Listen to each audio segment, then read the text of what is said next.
In today's class, we will be talking about planning business messages. So, how should we be planning a business message will be discussed in today's class.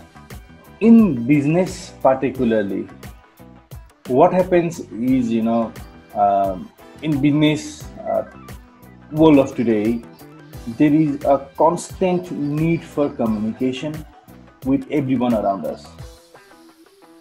From communicating with your boss, colleagues, and other business partners from other companies that are joined to your company.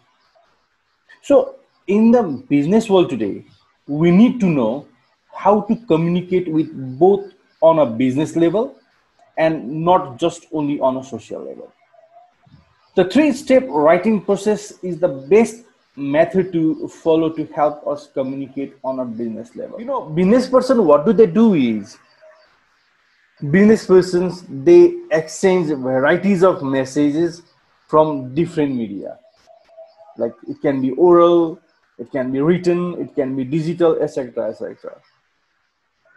And we must remember that such messages should be formal and object oriented, because in the previous chapters we talked about how should we be communicating, how should we be adjusting ourselves in a diverse scenario, in a diverse platform of a business world. So in this chapter we will learn how to plan business messages and three-step writing process, direct and indirect approach, and ways of gathering relevant messages and so on. Clear छ नि हैन? Business कस्तो हुन्छ भन्दाखेरि हामीले in comparison to the developed countries अहिलेसम्म हामी why we are a failure भन्दाखेरि इन बिजनेस, पहिलो कुरा बिजनेसमा हामीले वी डु नट कम्युनिकेट. हामी किन कम्युनिकेट गर्दैनौँ भन्दाखेरि मोस्ट अफ द कम्युनिकेसन हामीले रेकर्डेड गरेको हुनुपर्ने हुन्छ. तर प्राय बिजनेसहरूले के गर्छ भन्दा बिजनेस मेसेजहरू कम्पोज गर्ने अथवा कुनै रेकर्ड गर्ने त्यो चलन छैन. हाम्रै स्टेटमै हेर्ने हो भने यहाँको कर्पोरेटहरुमा जस्तो यहाँको इन्डस्ट्रियलिस्टहरुलाई हेर्ने हो भने इन्डस्ट्रियलिस्ट हुँदैमा पढ्नै पर्छ भन्ने छैन. इन्डस्ट्रियलिस्ट हुनको लागि हामी चाहिँ एकदम धेरै पढेकै भरमा इन्डस्ट्रियलिस्ट हुने अथवा हामी सफल हुने हो भन्ने पनि छैन. Anyone can be an industrialist. तर के छ भन्दाखेरि हामी चाहिँ कुनै एउटा इन्डस्ट्रियलिस्ट भइसकेपछि के गर्न पर्यो भन्दाखेरि we must know how to communicate. त्यो कम्युनिकेट गर्ने कन्टेक्स्टमा यदि हामीसँग त्यो क्षमता छैन भने we should be hiring a person who can communicate हाम्रो बिहाफमा, हाम्रो अन बिहाफमा उसले कम्युनिकेट गर्न सकोस्. त्यो खालको स्टाफ हामीले हायर गर्न सकेको हुनुपर्छ. तर अब पढे लेखेको इन्डस्ट्रियलिस्ट छ भने that is a plus point, that is a different thing. तर यदि छैन भने के हुनु पर्यो त भन्दाखेरि हामीले त्यो इन्डस्ट्रीले पार्टिकुलरली एउटा एक्सपर्टलाई हायर गरेको हुनुपर्छ जसले कम्युनिकेट गर्न सक्दछ. कम्युनिकेट भनेको के भन्दाखेरि एभ्री टाइम हामीले whatever correspondence we are doing that should get recorded. जस्तो हामी देख्छौँ कतिपय फ्याक्ट्रिजहरूमा होइन, अब हाम्रो क्षेत्रहरूमा ग्राफिक्स एकदम राम्रो छ. जस्तो न्यु इयरको सेलिब्रेसनको लागि चाहिँ हामी चाहिँ पठाएका हुन्छौँ. ग्राफिक्स एकदम राम्रो छ, डिजाइन एकदम राम्रो छ. तर त्यति हुँदा हुँदै पनि त्यो जुन अलरेडी एउटा ग्राफिक डिजाइनरले तयार पारेको ग्राफिक्स एकदम राम्रो छ, त्यसमा भएको वर्डहरू एकदम एक्ज्याक्ट मिलेको छ. तर माथिपट्टि उसले आफूले व्यक्तिगत रूपमा दिने शुभकामना जुन त्यो लेखिन्छ होइन, through Facebook or Twitter or whatsoever, त्यसको वर्ड क्वालिटी हेर्ने पनि राम्रो छैन. त्यो किन छैन भन्दाखेरि उनीहरूले हायर गरेन. यो कुराहरूलाई हामीले ख्याल गरेको हुनुपर्दछ in a business world today. Three steps of writing छ. हामी जहिले पनि के सोच्छौँ भन्दाखेरि बिजनेस कम्युनिकेसन भनेको अथवा अहिलेसम्म हामीले के थियो योभन्दा पहिलो कन्सेप्टमा जसै पनि कम्युनिकेट गरे हुन्छ भन्ने थियो. अब हाम्रो कन्सेप्ट के आयो भने हामी लेख्न पर्छ भन्ने आयो. अब लेख्ने भनेको के हो, how should you be writing. यहाँ most of us for example हामी एक्जामकै दिनमा हेऱ्यौँ भने as soon you receive a question paper we start writing. लेख्छौँ अनि लेखेर भ्याएपछि लास्टमा ओहो यो त मैले मिस्टेक गरेछु भन्छौँ. And then you just close the answers that you have written so far. हामी त्यही गर्छौँ. किन हामी त्यो गरौँ त भन्दाखेरि because of the lack of planning. हामीले प्रोपर प्लानिङै गरेनौँ. त्यहाँ जहिले पनि बिजनेस मेसेजहरू कम्पोज गर्नुभन्दा अगाडि Being a manager, you should always plan, and you must spend more time in planning rather than writing. Expertले जहिले पनि के गर्छ भन्दा उले बढी प्लान गरिरहेको हुन्छ. Instead of writing straightforward, सुरुमै लेख्न भन्दा पहिले उले प्लान गर्छ. धेरै समय स्पेन्ड गरिरहेको हुन्छ प्लानिङ गर्नको लागि. प्रोबेबली 500 वर्ड्स को कुनै जाने के रिपोर्ट उले तयार पारिरहेको छ भने he spend at least 1 hour or even 2 hours or sometimes 3 hours just to plan how should he be starting or how should he be writing, how should he be composing that particular plan. First step भनेको planning हो, and then what he does is he then starts writing, and then planning गरेर मात्र भएन, writing गरेर मात्र भएन, you need to complete as well. Last step भनेको complete गर्ने. The first step is planning. Planning is one of the most important steps in writing business messages out of the 3-step process, and also it is the longest step. A lot of people, they think that writing is the most important when it comes to writing a message, but that's neither true nor correct. Planning is just as important as a well-written message requires a lot of planning. So don't write straightforward when you are to write. At first you plan. And while you are planning, spend a lot of time to do a proper planning. Think, keep on thinking, generate ideas, regenerate ideas, and try to make it unique. Just to example दिन्छु, तपाईहरुले आज भन्दा लगभग 5 वर्ष अगाडि लेखेको के article के लेख्नु भएको थियो भने आज आएर त्यो आर्टिकल हेर्नुस् त. Are you satisfied with your writing style over there during that time? त्यो समयमा तपाईले लेखेको राइटिङ स्टाइल त हामी सेटिस्फाइड छैनौं नि त. आज हामी जे लेखिरहेका हुन्छौं भोलि फेरि हामीमा के हुन्छ त्यो राइटिङ स्टाइलबाट हामी त्यति ओहो म त यस्तो पो लेखेर छु भन्ने हुन्छ. So we are never satisfied with our writing style. किन भन्दा we never did a proper planning before we started writing. The very first step of 3 steps writing process is planning. And what we have to do is we have to spend a lot of time in planning a business message rather than writing. Maximum समय बिताएको हुनु पर्यो planning गर्नको लागि. And then the second step in the 3-step writing process is the actual writing. First you do planning, you spend a lot of time in planning, you draft it, and then you start composing or writing. The actual writing, as you can see, comes after the planning, which makes it the second most important part of writing a business message.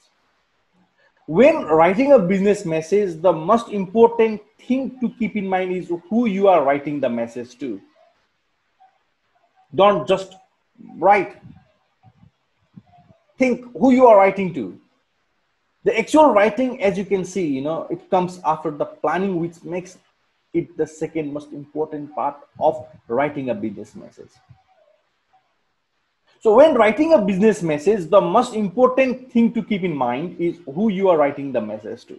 And then there is a third step, the final stage, the third and the final process, is in the 3-step process of writing a business message is completing. Completing a written message is a very important process in writing a message and also require a lot of work. When you complete a message, there are 4 major things you need to keep in mind to do, after you complete the message. So the first thing that you need to remember is revise the message.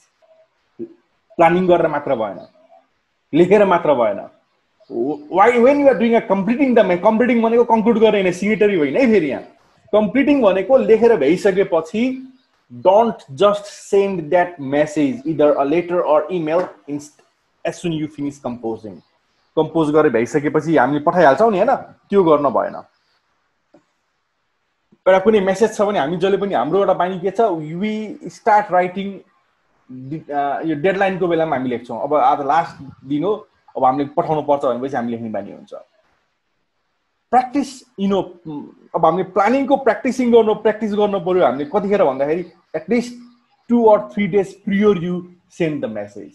It is not about instant messages है, यो केवल के हो त भन्दाखेरि business मेसेजको कुरा हो यो. सो फर्स्ट स्टेपमा हामीले के गर्छौं, हामी प्लानिङ गरिरहेका हुन्छौं. यु डु अ प्रपर प्लानिङमा हामी ड्राफ्ट गर्छौं, त्यो ड्राफ्टलाई चेक गर्छौँ, रिचेक गर्छौँ, and when you are satisfied with your draft then what do you start composing, you start writing. कति चाँडै हुन्छ है राइटिङ प्रोसेस। फेरि इम्पोर्टेन्ट पार्ट हो 3 स्टेप राइटिङ प्रोसेसको, इम्पोर्टेन्ट पार्ट पनि हो त्यो। तर पनि हामी के गर्छौँ त भन्दाखेरि त्यसपछि then you go to the writing. राइटिङमा पनि हामी इम्पोर्टेन्ट पार्ट हो, यसलाई हामी चाहिँ के गर्छौँ भन्दा you don't need to spend as much time as you did for planning. तर हामीले के ख्याल गर्छौँ भन्दा राइटिङ गर्दाखेरि हामी सधैँ हामीले ख्याल गर्न पर्यो who you are writing the message to, यो इम्पोर्टेन्ट छ। अनि त्यसैको आधारमा you need to address it as well. र कम्प्लिटिङ गर्दाखेरि कम्प्लिटिङ गर्ने भनेको लास्टको सिग्नेटरी होइन। कम्प्लिटिङ भनेको once you have completed composing a message, writing a message, then you sit back, एकछिन आराम गर्ने, and then again त्यसलाई हामीले फेरि रिभाइज गर्ने। मैले अघि सुरुमा मैले भनेको थिएँ कि हामीले आजभन्दा 5 वर्ष अगाडि लेखेको कुनै आर्टिकलहरू छ, कुनै राइटिङहरू छ भने अहिले हेऱ्यो भने हामी त्यहाँ कति कमजोरीहरू हामी भेट्छौँ। यस्तो पनि लेख्दो रहेछु मैले भन्ने हुन्छ नि, त्यो प्रोपर प्लानिङ नभएर त्यो भएको थियो भने यहाँ पनि हामीले exactly you need to practise the same thing. So first what you do, you revise गरेपछि त्यहाँ if you find any kind of mistakes in there, then what do we do? Again start planning. यदि हामी त्यहाँ revise गरेर केही mistake भेट्यो भने फेरि प्लानिङबाट सुरु गर्न पर्यो। And then you need to produce a message. Then you need to proofread the message. Proofreading पनि गर्न पर्यो नि, त्यहाँ कुनै ग्रामेटिकल मिस्टेक हुन सक्छ, स्पेलिङ एरर्स हुन सक्छ। Then after you are done with all these things, once you are satisfied with your writing style, once you feel that your writing pattern is okay to send, then you distribute the message. अनि बल्ल हामीले के गर्छौँ त भन्दाखेरि distribute गरेको हुन पर्यो। So look how lengthier process it is in fact. लामो छ नि प्रोसेस त। तर अब हामी के पनि ख्याल गर्न पर्यो नि, because you are going to be a manager one day, तपाईँहरूले के पनि ख्याल गर्न पर्यो नि, if you are hiring any staff for communicating purpose, तपाईँले कोहीलाई कम्युनिकेटिङ गर्नको लागि हायर गर्दै हुनुहुन्छ भने यो दिमागमा के पनि राख्नु पर्यो भन्दाखेरि you should not be rushing all the time for composing the message. हामीले उनीहरूलाई अत्याउन पनि हुँदैन हेर्नुहोस्। At least time you need to create a time frame when to start and when to distribute the message. कहिले स्टार्ट गर्ने र कहिले त्यहाँदेखि डिस्ट्रिब्युट गर्ने, you should be giving a deadline at least 2 or 3 days time. हामीलाई एकदम क्विक रिप्लाई दिन पर्ने छ भने पनि at least spend an hour, don't just send instant reply. At least 1 घन्टा वेट गर्न पर्यो कि हामीले मेसेज डिस्ट्रिब्युट गर्नुभन्दा अगाडि। देन ओन्ली के हुन्छ त भन्दाखेरि हाम्रो मेसेज चाहिँ नै राम्रोसँग डेलिभर भइरहेको हुन्छ। अघि मैले भनेको थिएँ कि कम्प्लिटिङको 4 स्टेप्स हुन्छ भनेको थिएँ। पहिलो कुरा त रिभ्यू द मेसेज भयो होइन, सेकेन्ड कुरा हामी त्यहाँ प्रोड्युस द मेसेज गर्छौँ होइन, and then we do the proof reading the message and then we distribute the message. So let us come to proof reading now. एउटा यो प्रुफ रिडिङको कन्टेक्स्टमा एउटा राम्रो एउटा भनाइ छ, scientists are rated by what they finish not what they attempt.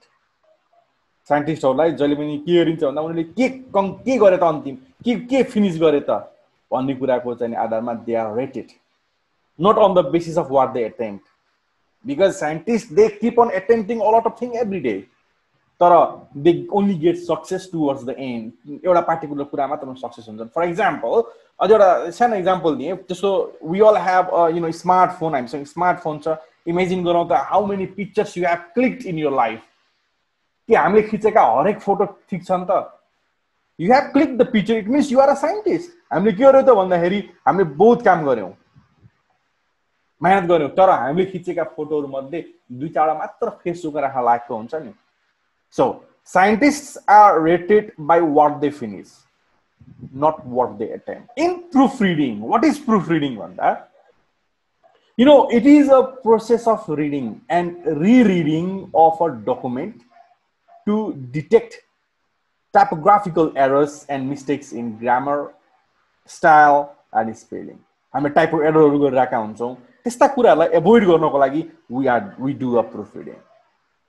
So it is the very last step in the writing process, किनकि त्यो हाम्रो चाहिँ completing को पार्टमा पर्दछ। So it is the very last step of the writing process.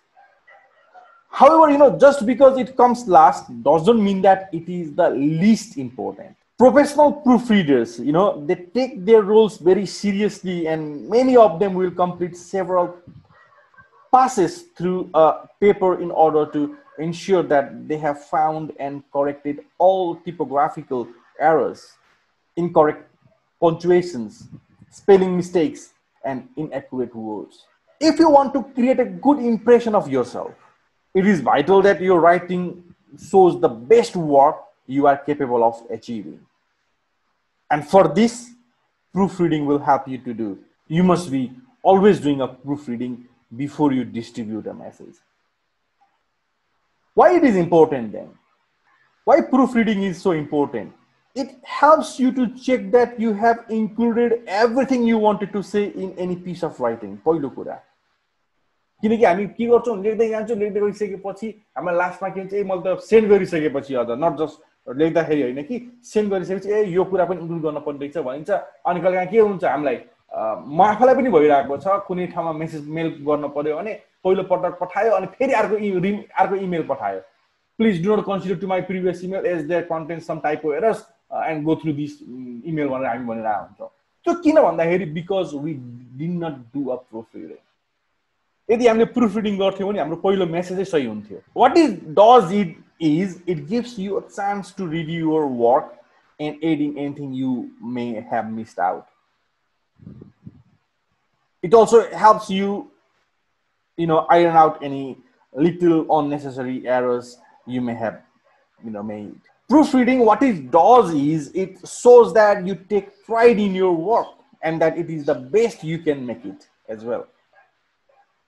त्यति मात्र होइन कि अब एक्जामकै कुरा गर्यौं भने पनि हेर्नु है हामीले प्रुफरिडिङ हामीले रिभाइज गर्छौं लास्ट टाइममा पढ्छौं नि फेरि it can help you gain extra marks in your exams and could even make the difference between entire grades as well.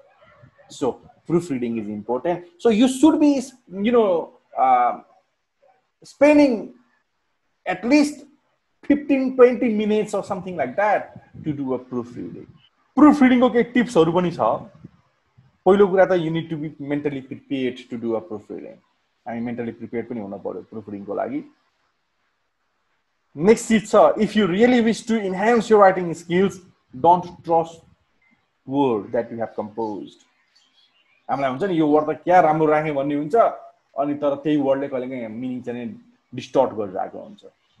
So don't trust the word that you have composed. अनि सँगसँगै कहिलेकाहीँ हाम्रो के हुन्छ नि टेबल प्रेजेन्ट गरेका हुन्छौं अथवा इलिस्ट्रेसनहरु हामीले प्रेजेन्ट गरेका हुन्छौं ग्राफ्सहरु हैन चार्टहरु प्रेजेन्ट गरेका हुन्छौं यो त्यस्तो अवस्थामा तेरा हामीले अलि बढी time you need to spend more time on that.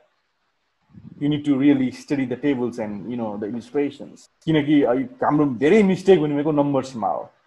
So what you need to do is you need to double check numbers, scientific notations and symbols. यसलाई हामीले एकदम ख्याल गरेको हुन पर्छ. यसलाई हामीले बढी टाइम स्पेन्ड गरेको हुन पर्यो. प्रुफ रिडिङ को लागि best thing that you can do is take regular breaks. जस्तो एउटा प्रुफ रिडिङ गरेको है हैन and then take a rest for 5-10 minutes something like that and this is very start reading that before you send because proofreading is not conducted just once in a business writing एकचोटी मात्र compose गरिएको एकचोटी मात्र गरिएको हुँदैन proofreading rather it is done multiple times as per the requirements आवश्यकता अनुसार हामीले चाहिँ के गर्नु पर्यो भन्दाखेरि बारम्बार proofreading गर्न पर्यो किनकि हामीले पठाएको इमेलले नै हाम्रो क्वालिटीलाई चाहिँ रिप्रेजेन्ट गर्ने भएको कारणले गर्दाखेरि don't just do proofreading once do it multiple times सकिन्छ दुई चोटी तीन चोटी गर्ने not just alone अरूलाई पनि डिस्ट्रिब्युट गरेर proofreading गर्न लगाउने त्यसले गर्दा के हुन्छ त भन्दाखेरि हामीले गर्ने जुन मिस्टेकहरु हुन्छ त्यो एकदम कम हुने गर्दछ don't just try a single method of doing a proofreading multiple tryहरु हामी गर्न सक्छौं जस्तो यो पटक हामी proofread गर्दाखेरि मैले अगाडि पनि मेन्सन गरेको थिए केमा भन्दाखेरि यो for example we can do many things online like Google Translate मा हामी जान सक्छौं त्यति मात्र होइन कि अहिले त grammarly.com भन्ने छ many online portalहरु छ once you install that particular application what happen it does automatically proofreading for you but don't trust upon that है त्यसलाई कम्प्लिटली विश्वास गर्न सकिदैन हैन तर at least it will be helping you to correct some of the minor errors that you have committed while writing punctuation कुरा चाहिँ नि स्पेलिङ मा भएका minor mistake not the major one है ओन्ली माइनर मिस्टेक्स है त्यसले cover गर्दैको हुन्छ मेजरको लागि त हामी आफै मेहनत गर्न पर्छ try different methods as well र जहिले पनि के हुन्छ भने हामी चाहिँ नि धेरै फोकस हाम्रो केमा आउँछ मेजर कुरामा हाम्रो फोकस हुन्छ माइनर कुरामा फोकस हुँदैन focus on minor things as well including the dates कसरी सेलुटेसन गर्ने हो अब in what culture you are sending that particular message हामी अगाडि पढेका थियौँ नि त इन्टरकल्चर च्यालेन्जेस गरेका थियौँ सो इन्टरकल्चर च्यालेन्जेसहरूलाई ओभरकम गर्नको लागि हामीले के पनि गर्नु पर्यो भने हामी कुन ठाउँमा हामी चाहिँ मेसेज गर्दैछौँ so how should you be saluting अब मेरो देशमा त मैले चाहिँ सेल्युट गर्दा यस्तो गर्थेँ तपाईँलाई पनि त्यस्तो गरेँ भन्न पाइएन you should be Romans when you are in Rome देश अनुसारको भेष गर्न पर्यो नि त होइन so you should be focusing on the small things as well. जुन इलेक्ट्रोनिक डकुमेन्ट्सहरू हुन्छ इमेलहरू हुन्छ हैन यिनीलाई if possible check it on paper as well if possible मिल्छ भने त्यसलाई प्रिन्ट गरेर पेपरमा कस्तो आउँदो रहेछ एकचोटि हेरौँ तर यो फेरि अर्को कुरा के हुन्छ नि इन्भाइरोमेन्ट फ्रेन्डलियर जुन अहिले फेरि त्यो कन्टेक्स्ट आइरहेको अवस्था फेरि it will be a good advice not to print papers हामी चाहिँ बात पर्यावरणीय परिवेशमा भएको कारणले गर्दाखेरि हामीले चाहिँ सकेसम्म पेपरलाई प्रिन्ट गर्न हुँदैन अनधिकृत रूपमा भन्ने कुरा छ अरू पनि उपाय छ नि त you can just convert into PDF or other formats अथवा जेपीईजी फाइलमा हामी कन्भर्ट गरेर होइन हामी टक्क मोबाइलमा राखेर विभिन्न डिभाइसमा हेरौँ न कस्तो देखिन्छ त्यही हामीले लेखेको चिजहरू अरू डिभाइसमा हेरेर कस्तो देखिन्छ त्यो हेरौँ किनकि कहिलेकाहीँ के हुन्छ हामीले सेन्ड गऱ्यौँ भन्ने हुन्छ फाइल एकदम लङ्गर फाइल्स हुन्छ त्यसलाई हामी के हुन्छ भन्दा ड्राइभबाट सेयर गऱ्यौँ फर एक्जाम्पल तर के भयो त ड्राइभ उता ओपन भएन यता हामीले किन उता ओपन भएन भन्दा हामीले सेयर अप्सन गरेर सेयर टु कोलाई सेयर गर्ने भन्ने कुरा हामीले अप्सनै क्रिएट गर्छौँ we just created a drive अनि हामीले इमेल पठाइदियौँ प्लिज चेक माई ड्राइभ भनेर ड्राइभको लिङ्क दियौँ त्यो पनि एउटा मिस्टेक भयो सो यसलाई हामीले के गर्नुपर्छ भन्दाखेरि इलेक्ट्रोनिक डकुमेन्ट्सलाई चाहिँ सकेसम्म हामीले एकदम विशेष गरी चेक गर्न पर्यो त्यसलाई हामीले के गर्न सकिन्छ भन्दा पहिलो स्टेपमा हामी आफैलाई सेन्ड गरेर यु क्यान रिचेक इट यदि त्यो चाहिँ भिजिबल हुन सक्छ कि सक्दैन भन्ने कुरा always see the big picture In this way, we can improve our 3 steps of writing process. यसरी हामी चाहिँ 3 steps writing process लाई improve गर्न सक्छौँ. Now come to the next thing. तपाईलाई त hopefully I think it is clear to you now 3 steps मा के हुँदो रहेछ भन्ने कुरा तपाईले अब बुझ्नु भयो जस्तो चाहिँ first one is always remember planning business message हैन प्लानिङमा चाहिँ जहिले पनि ख्याल गर्न पर्ने कुरा भनेको right information should be gathered from reliable sources त्यो कुरा पनि तपाईले ख्याल गरेको हुनु पर्यो and then you need writing business message मा जान्छौं है त्यसमा हामी के ख्याल गर्नु पर्यो भन्दाखेरि paragraph should have coherent ideas त्यो कुरा ख्याल गर्न पर्यो र लास्टमा हामीले कम्पिटिङ बिजनेस मेसेजमा गएका थियौं कम्पिटिङ बिजनेस मेसेजमा के ख्याल गर्नु पर्यो भन्दाखेरि हामी चाहिँ सक्सेसफुल राइटिङको जहिले पनि के हुन्छ त भन्दाखेरि मेनी ड्राफ्ट्सहरु हुन्छ so you can revise your previous draft if you find something missing or having errors यो कुरा हामी ख्याल गर्न पर्यो भने नाउ डिफाइनिङ योर पर्पज मा जाउँ how should you be defining your purpose यो अघि पनि हामीले भनेका थियौ हामी बिजनेस मेसेज भनेको जस्ट हाई हेलो गर्न लेखेका हुँदैनौं हामीले बिजनेस मेसेज लेख्ने भनेको वी